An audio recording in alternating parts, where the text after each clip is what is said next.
You know, I see some stuff online here, and we're going to talk about it because some things I got to get off my chest about this. Because you know what? Some things I think this might be a little ridiculous.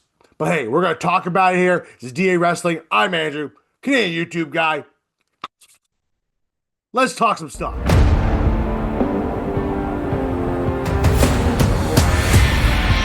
Okay, so on today's show, I want to address some things because, quite frankly, there could be some delusions out there of grandeur.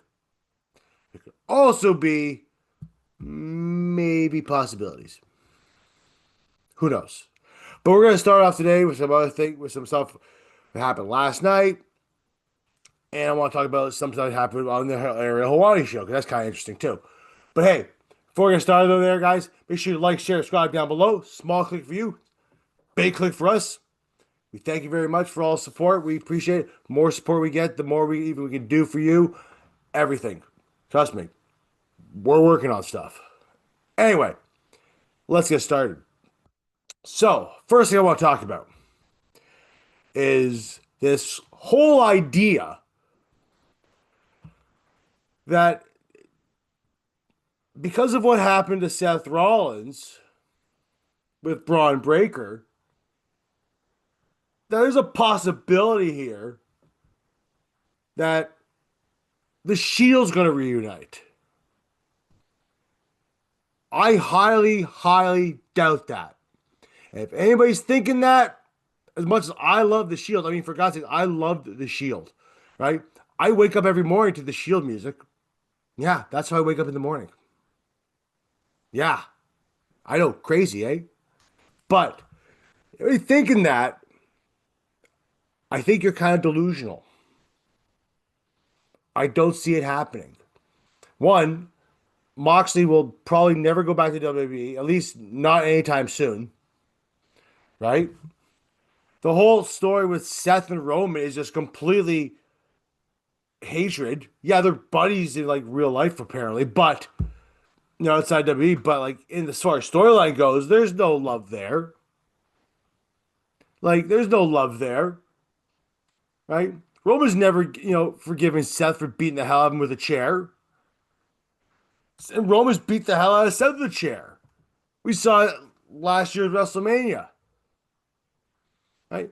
So I don't know what people are thinking about here, man. Like, you see these theories out there saying, well, they're going to recruit Brock Lesnar because of Paul, because this three-headed monster, with Braun Breaker.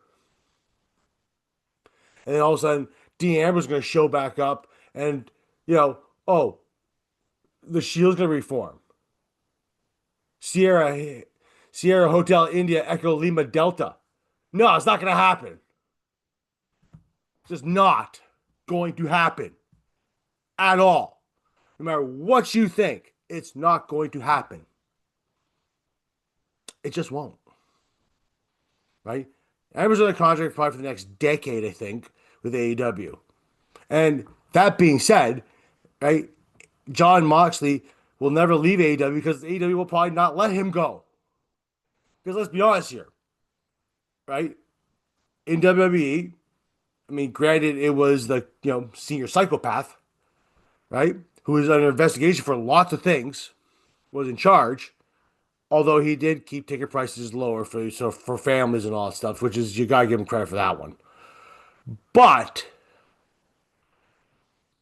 he kind of put Dean in that middle blockade. Like, he had a little bit of success on SmackDown.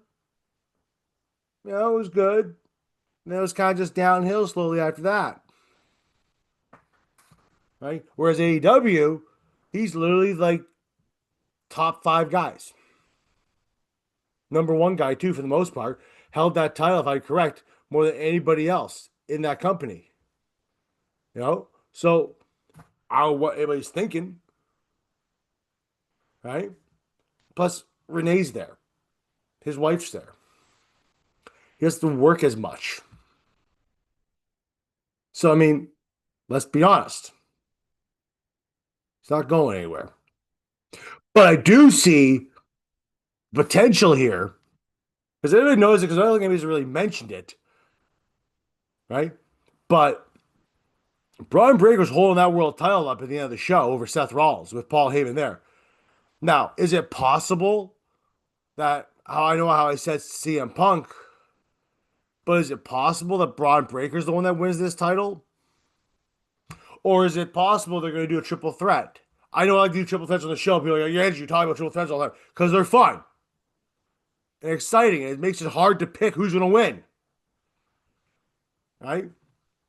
Is it possible that Braun Breaker's the next world champion? They're going to fast track this thing a lot sooner than expected. It's a possibility. You can't rule that out. Or they have a triple threat, right?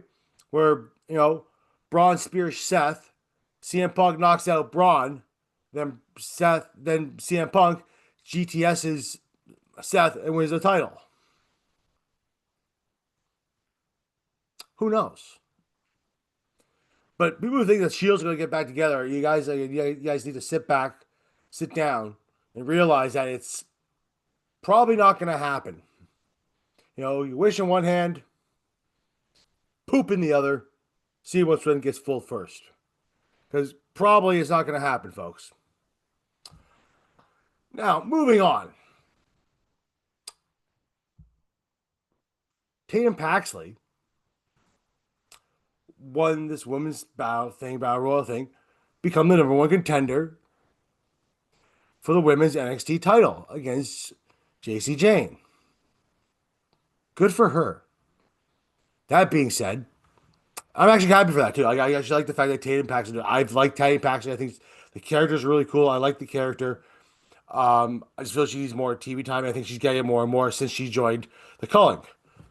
That being said, Q and Culling beating her down, or at least Izzy Dame doing it, because there's no way it's going to happen there, or at least Izzy Dame's going to, let's see, cost Tatum Paxley, I believe, the title shot in some way, shape, or form.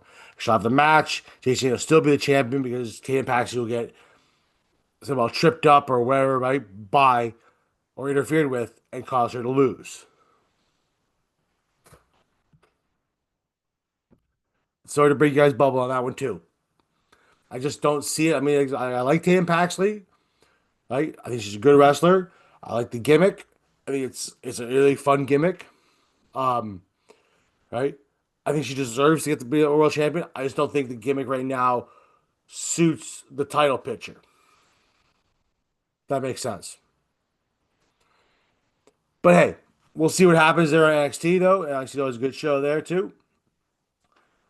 Moving on though to our last story I want to talk about is, if you guys checked out the Ariel Helwani interview with Darby Allin, kind of in the middle of the whole thing right now too, right? But a couple key points so far that I've noticed. One is the guy likes to hurt himself because he feels it brings up builds his confidence up in things. I mean, you know what? If that's what you think and that's how you build your confidence up and all those things, all power to you, man. It's a little out there for me, I think. Throwing myself off stuff into things. I get it, you know. But hey, if that's what works for you, that's what works for you. Right? Right, Darby? Right? He talks about the summit, climbing up there, seeing the dead bodies and all that stuff. And for some odd reason, nobody's ever seemed to gone up there and get, which I don't understand the meaning behind that one. But hey, Uncle George went up to climb up the Mount Everest, never came back down. Well, he's down the mountain. Oh, we just saw Uncle George on the way back up. Okay. Like, nobody ever thought to bring those bodies down? Anyway, out there. But the one thing I thought was really interesting about this, right? And here's the thing, right? He talked about cancers in the locker room and egos being a big one. Now, granted, he is CM Punk's friend. And everyone asked him, what are you talking about? He goes, CM Punk. He goes, no, CM Punk, because they're both straight, they're both very good friends. And nothing to do with CM Punk. Apparently, the whole people getting blamed, CM Punk being blamed for this, wasn't really CM Punk's fault. Apparently, it it's almost like he's more or less shooting on the fact that it was people like Jack Perry, like the Young Bucks, like Hangman. That's almost where he's kind of implying it. It was never really CM Punk, but they got rid of the egos out of there. You know? I mean, if you look at kind of where the trajectory is here, I won't include the Young Bucks because the Young Bucks are really just kind of like they're losing more. They've had been really, all those things. Billy where's Hangman is now. Like, his character kind of skyrocketed after the whole CM Punk stuff, then working with Swerve and all those things. You kind of see it. Maybe it was that. Maybe they had a heart to heart with him after they got CM Punk out. Maybe he didn't like CM Punk for whatever reason there was. There's lots of reasons not to like CM Punk. I get that, but maybe that's why.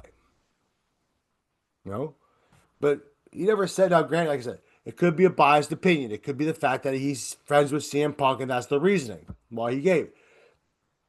But he never mentioned it either. He never said his name. He never said it was CM Punk. He says no, it wasn't.